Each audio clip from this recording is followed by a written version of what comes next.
How does a pair of paws become a pair of hands? These dogs and their trainers, through hard work and dedication, touch countless lives. The fact that they're always there, I mean, they're another pair of hands. They are assistance dogs, and this is their journey. Senior trainer Katie is involved in the process from start to finish, which begins with selecting the right puppy. So we were looking for that middle of the range puppy that wants to be with people and interact, and that's the big thing there, is to make sure that they enjoy that being with people side of things rather than exploring the environment. Opal is one of our latest additions to the program. She is now 11 weeks old and she has been with us since she was 8 weeks old. So we tested her at a local breeder and found her to be showing the ideal traits of what we're after. So what she's learning is, greeting people nicely, learning to sit, to say please and thank yous, and also just getting out and about and seeing the world. I've raised about 7 puppies so far. Well, they're like your little children, aren't they? They're your babies when you get them. People need to understand that there's a lot of time you invest in this program. At first, when you get the puppy, you cannot leave the puppy alone, so you can't have a full-time job. So you can't go in it thinking it's all fun and games, because there's strict rules and it's all about the training. I always used to say to the children, look, it's time to say goodbye, they're leaving next week, and they're going to a better place, they're going to someone that needs them more than you do, but when the time came to say goodbye, it's just really hard. And the only way to sort of get over that is to get another puppy. Sunshine is a fully trained assistance dog sit. What? I wanted to have a break from puppy raising. I actually thought it was going to get too hard and the children, they didn't want to do it anymore. So then they offered Sunshine to us and we said yes. Returning to the training centre, dogs like Paws are immersed in full-time advanced training. So Paws is coming towards the end of his advanced training now. He, like Opal, came in at 8 weeks of age and went through socialising, and then he went to a local raiser and came along to puppy classes.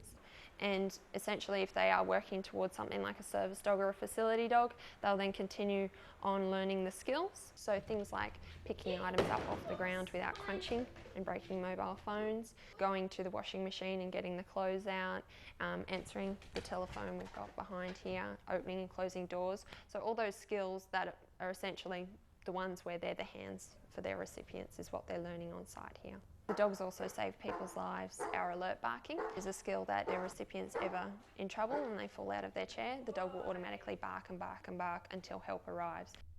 The trainers spend hours with the dogs, developing a variety of skills that will help to improve the life of their future companion, often in fun and inventive ways.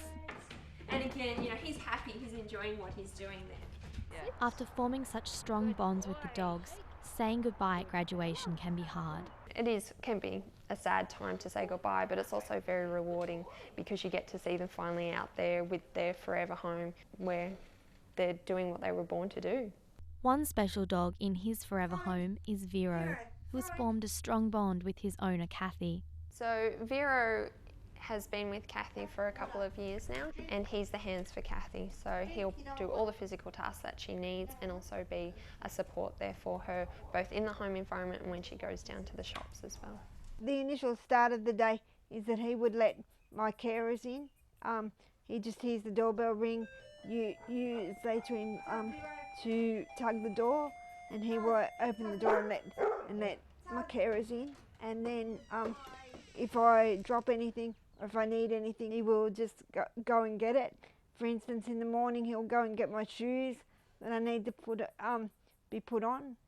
Assistance dogs will come in initially and orientate you to the new personality of the dog, because every dog is different, and they make sure that you have a bond and that you gel well together. People think that there's a separation, that they must not enjoy working, but they do. They don't see any difference in it. They like the fact that they're helping you. Vero's always cheeky. Someone was coming the other way in a pram, and he decided he would steal a rusket from a baby out of out of the pram, so that was quite funny. And I just wasn't quick enough to see it. Without Vero, my life would be very difficult, because just the simple act of dropping things and not being able to pick them up. People like myself, we can't have carers or parents around 24 hours a day. So when there's nobody here, he's like an extra pair of hands. The work these dogs do is inspiring, and through their devotion and care, we can see the incredible impact an animal can have on improving a person's life. The difference that our dogs provide, on top of alleviating the need to have a carer there 24/7, is that emotional support side of things. There's that non-judgment coming from the animal at all, and also there's that sense of empowerment in that they're doing it together.